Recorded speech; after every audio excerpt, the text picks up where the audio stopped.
आज से 6.5 साल पहले मैं दिल्ली आया था और जब दिल्ली आया तो यहां पर अक्सर लोगों को डीटीसी की बस में ट्रैवल करते हुए, बस स्टैंड पे खड़े, अपने ऑफिस में काम करते हुए अक्सर लोगों के मुंह से एक ही वक्त हमेशा एक ही बात सुना करता था, बिहारी बिहारी बिहारी बिहारी बिहारी बिहारी बिहारी।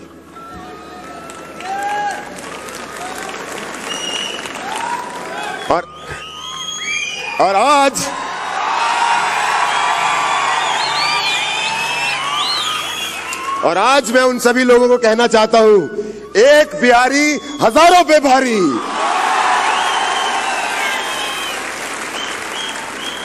याद आता है नवंबर 2007 का सेकेंड वीक, शायद मेरी शादी के 10 साल पूरे हुए थे और मैं उस समय एयरफोर्स में नौकरी करते हुए गुजरात में पोस्टेड था।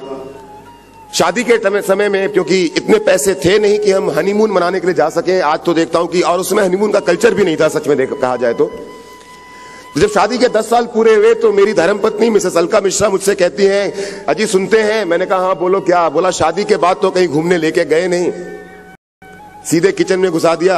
अब शादी के 10 साल हो गए, अब तो कहीं घूमने के लिए लेके चलो। मैंने पूछा कहां जाओगी, तो क्योंकि गुजरात में था तो गुजरात में एक ही हिल स्टेशन है, माउंट आबू। तो हमारी मैडम ने कहा कि माउंट आबू चलेंगे घूमने के लिए। मैंने कहा बहुत बढ़िया। हमने जामनगर से बस पकड़ी और जामनगर से बस पकड़ने के बाद रात भर बस में बैठे रहे और सुबह जब हम माउंट आबू बस स्टॉप पे नीचे उतरे तो जैसा जनरली होता है टूरिस्ट प्लेस पे कि आपके आसपास में 2-4 लोग आ जाते हैं जो बोलते हैं कि जी आपको होटल का कमरा चाहिए, आपको कहीं रहने के लिए जगह चाहिए। तो वैसे ही एक व्यक्ति हमारे पास आए, उन्होंने हमसे पूछा कि आपको रहने के लिए होटल चाहिए। हमने कहा हाँ चाहिए। तो वो हमको होटल दिखाने के लिए लेके गए और उन्होंने एक होटल का कमरा दिखाया जिसके एक रात के रुकने की जो कीमत थी, जो किराया था उस कमरे का, वो 1000 रुपए का था। हमें वो कमरा पसंद तो आया पर हमने उससे कहा कि कोई दूसरा दिखाओ। तो वो हमें एक दूसरे कमरे में, दूसरे होटल में लेकर के गए, जिस होटल में एक कमरा दिखाया गया जिसका किराया एक रात रुकने का 200 रुपया था। और मैंने और अलका ने उस 1000 रुपए वाले कमरे को ना चुन के उस 200 रुपए वाले कमरे को चुना, क्योंकि मैं अलका की तरफ देख रहा था और अलका मेरी तरफ देख रही थी और हम दोनों आंखों ही आंखों में एक दूसरे से यही बात कर रहे थे कि जरूरत क्या है 800 रुपए फालतू खर्च करने की, जब रात ही काटनी है और 200 रुपए में कट सकती है तो 1000 रुपए क्यों खर्च किया जाए। एक वो जिंदगी थी। और उस जिंदगी के बाद एक दिन सिक्योर लाइफ मेरी जिंदगी में आई और सिक्योर लाइफ की जिंदगी में आने के बाद पिछले साल मैं और मेरी वाइफ और मेरी बेटी, आज वो यहां नहीं आ पाई क्योंकि उनकी तबीयत खराब है, हम लोग गए बॉम्बे घूमने के लिए। और वहां पे हमने होटल ताज में एक स्वीट बुक करवाया हुआ था, ताजमहल पैलेस में, जो गेटवे ऑफ इंडिया के बिल्कुल सामने है।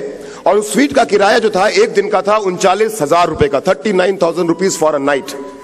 और मैं और अलका और अंजलि चेक इन करने के बाद जब होटल के अंदर में अपने रूम में, अपने स्वीट में जाते हैं तो पता नहीं क्या था, कुछ ऐसा कि हमें वो स्वीट समझ में नहीं आया।